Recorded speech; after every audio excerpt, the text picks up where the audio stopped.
Hey everybody. It's crazy thinking about at this time last year I was getting ready and packing up all my stuff to embark on my journey at the Disney College program. It's hard to even describe how much that experience changed my life. Meeting new people, interacting in that Disney environment, and just getting that experience. It's a once in a lifetime experience, and as I've said in my Disney College Program series videos, which you can check up right here, it is a life-changing experience, and I'd recommend it to anyone because it is truly a blessing to go up to Anaheim and work at Disneyland. And there's so many positive reviews coming from people who participate in the Disney College Program, and I'd definitely recommend it to everyone. And as I said before in my videos, I'd recommend it to anyone, but it's not for everyone. Clearly, there's always going to be people who do not like Disney. CJ. The Disney College Program really gave me that experience that I haven't really had in the past. I was in an environment where I didn't know anyone. When I went to college at USD, I was already dating Roxanne. So I knew a lot of her friends that were in Fuso, so I didn't really have a hard time getting to know people. But when it came to the college program, I was alone. You know, after working for Disney, it's very difficult to get rid of old habits. And, you know, stepping from Disney and coming back down to San Diego and finding a job in merchandise out of all positions at SeaWorld, it's very difficult to not perform the same habits that I did at Disney at SeaWorld. You know, there's so many things that Disney teaches you that you don't even think about. It just grows on you.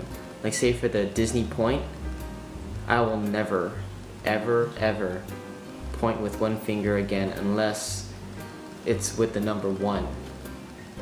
It feels so weird pointing with one finger now. I have to do 2 fingers.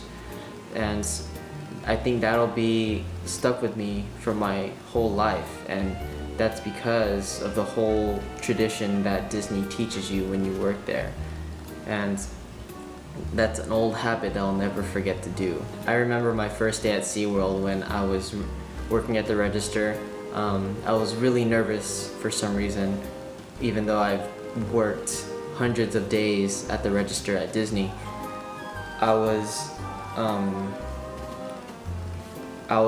I rang up a couple guests already, but for some reason, like on my 3rd or 4th transaction, I almost said, "Have a magical day" to a guest.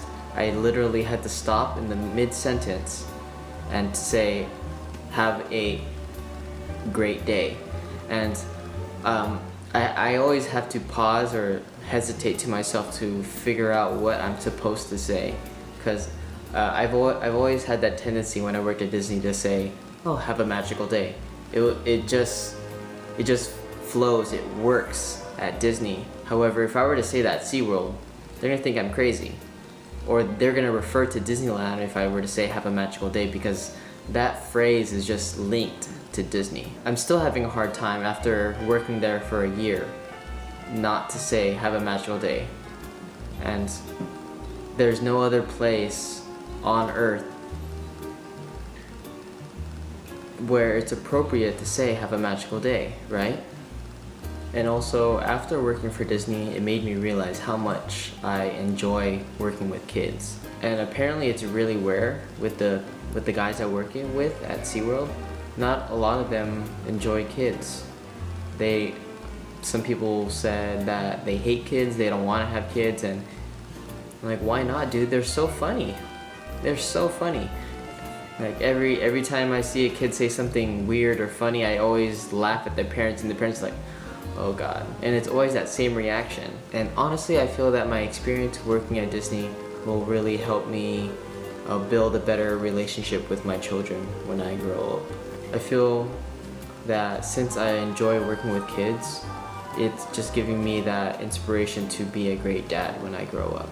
And another habit that grew on me while working at Disney was my patience. People would wait 3, 4 hours for rides that don't really last that long. But when they see a long line for food, they complain. They would rather wait in a 45-minute line for a ride that only lasts 2 minutes, 3 minutes.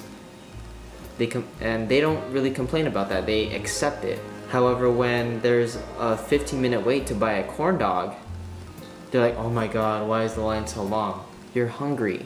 You need food. I don't know. I remember thinking of bringing a stopwatch to Disneyland and like timing the amount of minutes that we wait in line versus the amount of minutes that we actually ride the attraction. And just to compare, like how much time do we spend waiting in line versus how much time we actually have fun. Again, thank you all for watching my videos, and if you're watching this video and you participated in the college program, let me know in the comments below what habits have grown on you after working for Disney. And I'm curious, do you still do the Disney Point?